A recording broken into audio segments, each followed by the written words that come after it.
Focus. Ideate. Innovate. Enable. ICSI presents Company Secretaries, Enhancing Governance, Empowering Corporates, in association with CNBC TV18. Hello and a very warm welcome to our special presentation, ICSI presents Company Secretaries, Enhancing Governance, Empowering Corporates. I'm Mugdha Kalra. The role of a company secretary has evolved many-fold in recent times. When we talk about corporate governance of a company, compliance is one of the most important parts. And the process of compliance in a global setup, in a global economy, not just requires mastery over laws and acts, but also a keen eye on best practices, ethics, a sharp foresight, and understanding of not just the books, but perhaps people also. No wonder good company secretaries are the most sought-for professionals. But what does it take to be a good one? And how has this role evolved over a period of time? Well, joining me to deliberate more on the subject, CS Devendra V. Deshpande, President ICSI, Mr. Subhash Gejas Selvaraj, Senior Vice President India, Group Finance HR and IT, Nippon Paint India, and Sudhir C, VP and Global Head, Risk Compliance, Microland Limited. Welcome, gentlemen. Welcome to the show. Well, the first few thoughts that come to my mind are about the three very important aspects of company secretaryship, which are compliance, governance, and ethics. And when we talk about all of them, they may sound similar, but they're not, right? Mr. Deshpande, in that context, let's first start with corporate governance. What is corporate governance and how does a company secretary come to bring it all together? Yes. So basically corporate governance is something which is beyond law. So law requires you to do certain things, the regulations ask you to do certain things, but over and above law, you have to do certain things for making your company a sustainable one. So if you talk about sustainability today, it has got three prospects. One is environment, other is social, and third is governance. So governance is like accountability of the company or a corporate towards all the stakeholders. So if we count the stakeholders, there might be 10 different kinds of stakeholders, including vendors, customers, the shareholders, employees, society, so many government, so many stakeholders. Towards that, you are accountable. So what kind of accountability you are working towards, that actually subscribes what is governance in the company. It also talks about transparency. So how transparent you are in disclosures. So sometimes law may tell you to disclose 4 things, but if you are disclosing 9 things, just to create that transparency and informing what are the risks, what are the issues with the company, what are positives, negatives about the company, then that company is called as well-governed company. And I can tell you that compliance is a cost, but governance is a value.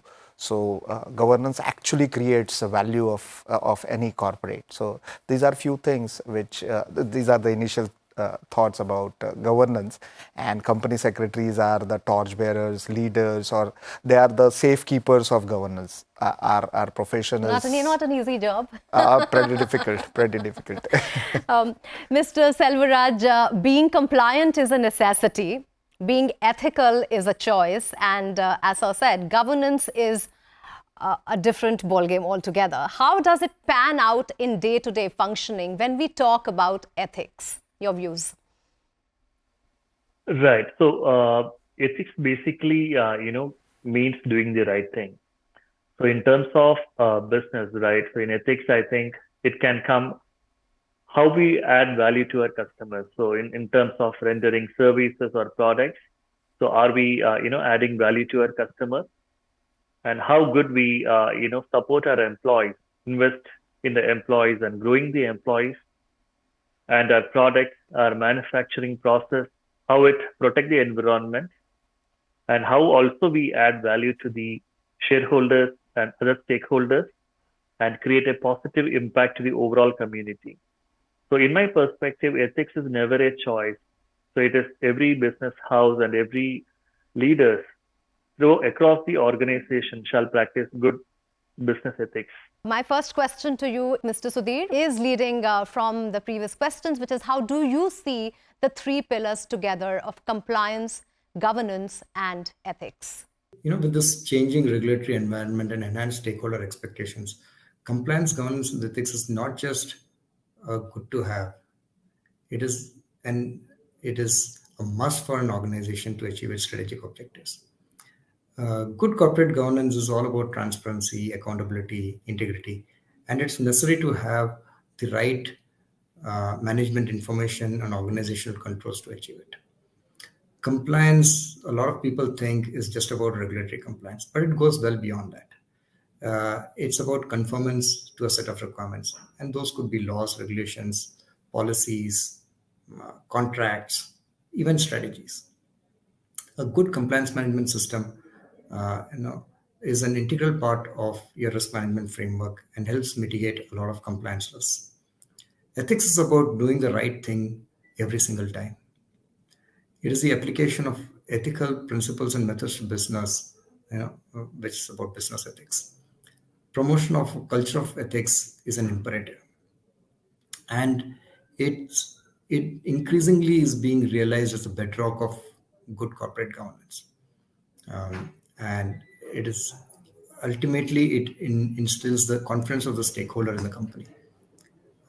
When it comes to governance, compliance, ethics, the tone has to be set right at the top, and it should percolate down till it's embedded into the DNA of the organization and becomes a way of life. How does ICSI bring knowledge and functional knowledge of all of this together, Mr. Deshpande? When we talk about the curriculum, when we talk about the best practices, what is the role ICSI at the moment which is going beyond that certification? Yes. And how do you support this army of company secretaries, which is already finding itself in a very complex environment? Yes. So, Institute of Company Secretaries of India has been doing a lot over corporate governance.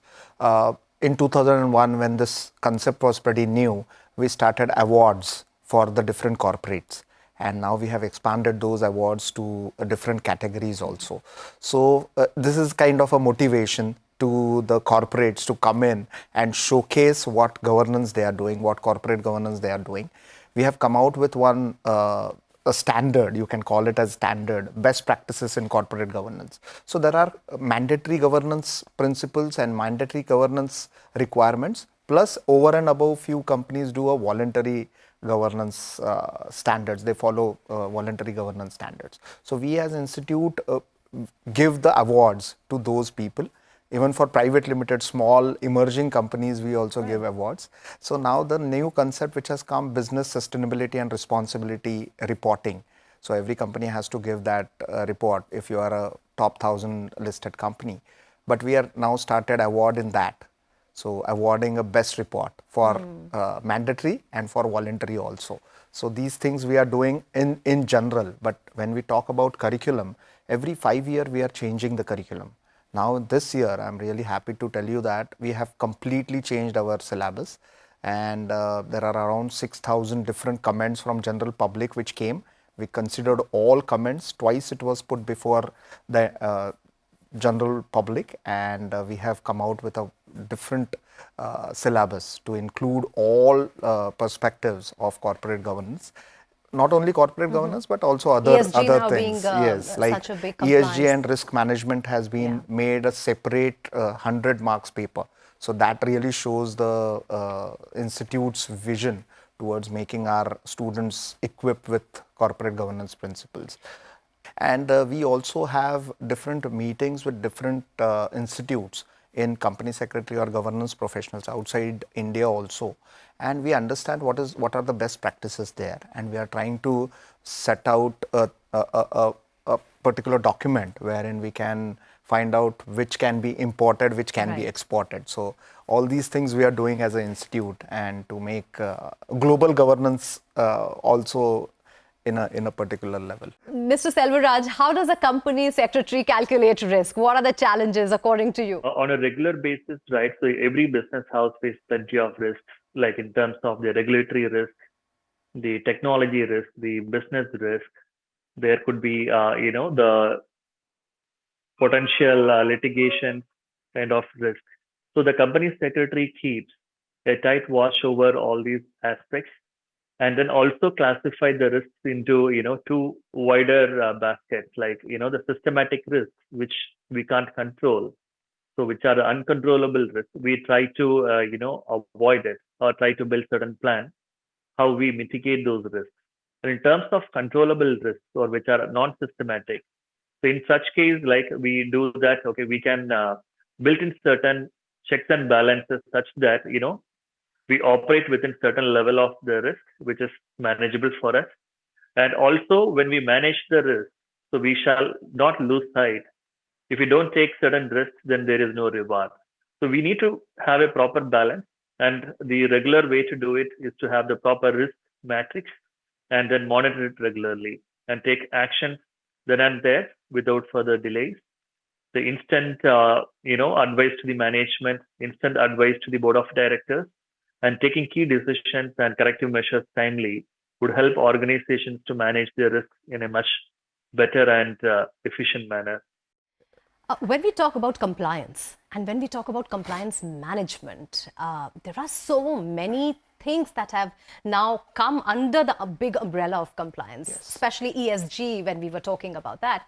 How difficult is it now following all the compliances, and what is the process like? Yeah. So in most of the business houses, there is a set process of compliance management. So it is about identification of laws applicable to the company, and then what are the compliances under those particular laws. Even as secretarial auditors, company secretaries in practice, they will have to certify that there is a system which is there in the company to see that compliances of general laws have been followed and specifically applicable laws. If company is into a particular sector and a particular law is applicable to them, they will have to certify each and every compliance, whether it has been done or not. And Companies Act and FEMA and SEBI, the laws, these are the few laws which are like our forte. So we can bifurcate into these three parts, and compliance management is something which company secretaries look forward for. So it is like one person to contact when it comes to compliances of all applicable laws. Right. Maybe it has been it will be handled by a legal head, but before it goes to board, it goes through a company secretary. So that is a route which is usually followed in big business houses. So we are the repositories of all this information, and we give report that these are the few things which are not complied with. So it's a robust system which gets generated in a company because of secretarial audit, because of company secretary being there appointed as key managerial personnel, and he is also officer in default. So he will take care of all the compliances. So right. Noted. Well, let me stop here for a quick break. But when we come back, we shall carry this thread forward and get a perspective on the laws governing compliance and corporate governance. So see you shortly. ICSI presents Company Secretaries, Enhancing Governance, Empowering Corporates, in association with CNBC TV 18.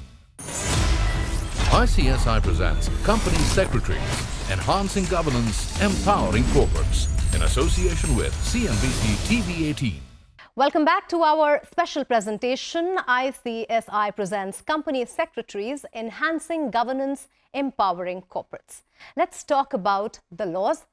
And let's start with securities law. So when we talk about all of the laws, and securities law is one of the most important, what are the challenges in compliance? What kind of a mental makeup does a company secretary need when we are talking about securities law, because they work completely differently? yes, so every listed company, may it be listed on any of the recognized stock exchange, are required to follow two laws. One is Companies Act, and another one is SEBI laws. So SEBI laws actually govern the corporate governance. The basic concept of corporate governance was brought in by SEBI, Securities Exchange Board of India, and all these security laws relate to stakeholders protection, and it relates to reporting and transparency. So I think the entire SEBI laws look forward towards more transparent company, more reporting, more disclosures, timely disclosures. There should not be things which have been done today which might affect the prices of those shares and has been disclosed after, say, maybe 3 days. Right. So after every board meeting, every company secretary has to report the compliance or the decision taken within 30 minutes. So that is how we have to work, and it is very, very dynamic field. SEBI has been proactive in making changes in different laws to make it in line with global standards. Like, I can give you one example, the related party transactions now, certain related party transactions have to be approved by independent directors who are present in audit committee. So something which is beyond a thought process of a normal director or a company or organization. Even globally, when we discussed this, they were amazed to see such changes being made in SEBI laws, security laws. And again, it is a forte of company secretary, because as per SEBI laws also, company secretary is a compliance officer. So that gives us a good recognition, and that really helps us to be the torchbearer in SEBI laws also. Interesting. Mr. Selvaraj, your views. What are securities in investment law, and what are the major security laws in India, and do you think are they agile enough? Right. So when we classify securities, I think it's quite complex in terms of the security laws, because these laws govern the equity, the stocks, the bonds, the futures and options, mutual funds. So where a lot of retail investors and institutional investors who are investing their capital and who are expecting protection for their capital and also aiming for a growth. So there comes the primary responsibility of the government to come with suitable laws which can protect the investors. So from that perspective, right now we have three major laws in India. That is the Securities Contract Regulation Act 1956, then Securities and Exchange Board of India SEBI Act 1992, and Depositories Act 1996. And so these acts are today, along with the SEBI listing guidelines, I think they are providing a good support and confidence to the investors into the Indian securities market. And predominantly, we can see a lot of investors, and mostly the retail investors, are coming into the securities market. So that shows the trust people have built into the securities law and the system what we have in our country as of now. Well, what have you seen in your line of work, Mr. Sudhir? What are some of the major compliance challenges, and how do company secretaries navigate their way through them? In my experience so far, I've seen quite a few challenges to an effective compliance management system. And some of the important ones are, in-house availability of expertise. In today's global environment, an organization has to comply with laws across geos, from central and federal laws to state laws. The numbers can be mind-boggling, and organizations typically lack the breadth and depth of expertise to effectively manage these compliances. The second challenge is about having an accurate list of those applicable acts and compliances, and also about the continuous changes that happen to them. In India alone, you could face close to some 2,000 changes in a single year. And how do you track these and comply with them? Proactively. Unfortunately, there are no automatic notifications for these. Right?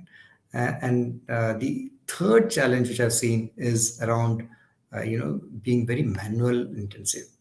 It is in most places, it is ad hoc, it's paper-based, people-dependent compliance, and this is very challenging, especially when you have to go back and report, or and there could be misses in compliance because of this. So what I have seen work to address these challenges is, one, to have reliable partners who know the laws of the land in those various geos, who can provide you with the inventory of those requirements. The second is to digitize all of this, to have a tool to manage, monitor, track. And when you do this, I've seen that you can have an effective compliance program, and it goes a long way in building trust and assurance amongst all the stakeholders, whether it's employees, the board, the regulators, etc. As we are heading towards conclusion, I wanted to bring two very important aspects. One is the mental makeup, and the other is due diligence, due diligence, transparency. When we talk about the two, the due diligence bit and the transparency bit, these are virtues. And what kind of a mental makeup, therefore, a company secretary needs to survive, thrive, make good decisions, make ethical decisions? Is there a separate curriculum which also talks about how you need to handle people, and what should your mental aptitude be for such a complicated job?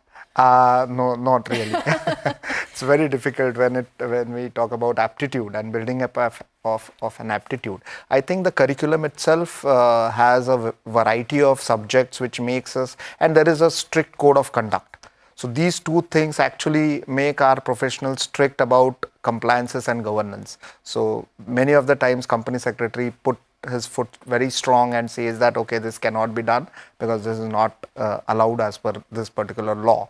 Or sometimes he will give a proper solution that this is not allowed, but this is allowed. And then we are the solution providers. So it is a mental makeup. If you just say and go to the board and say, okay, you cannot do this, you cannot do that, you cannot, then it will be a losing game, even for a company secretary. Right. But when company secretary will think about solutions, providing solutions within the ambit of law, then definitely our profession will grow a very, very big way. I think we have now changed our curriculum and exam pattern to include multidisciplinary case studies.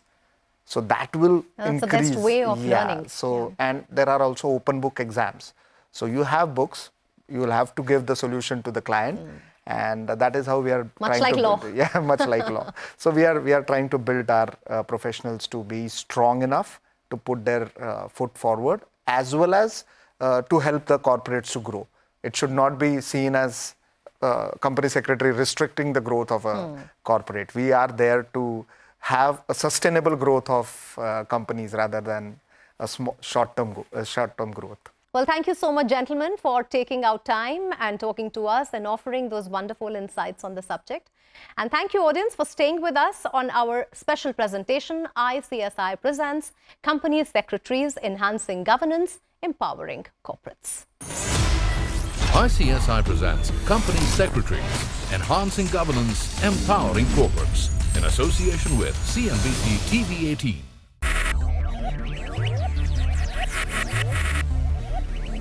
Focus, ideate, innovate, enable.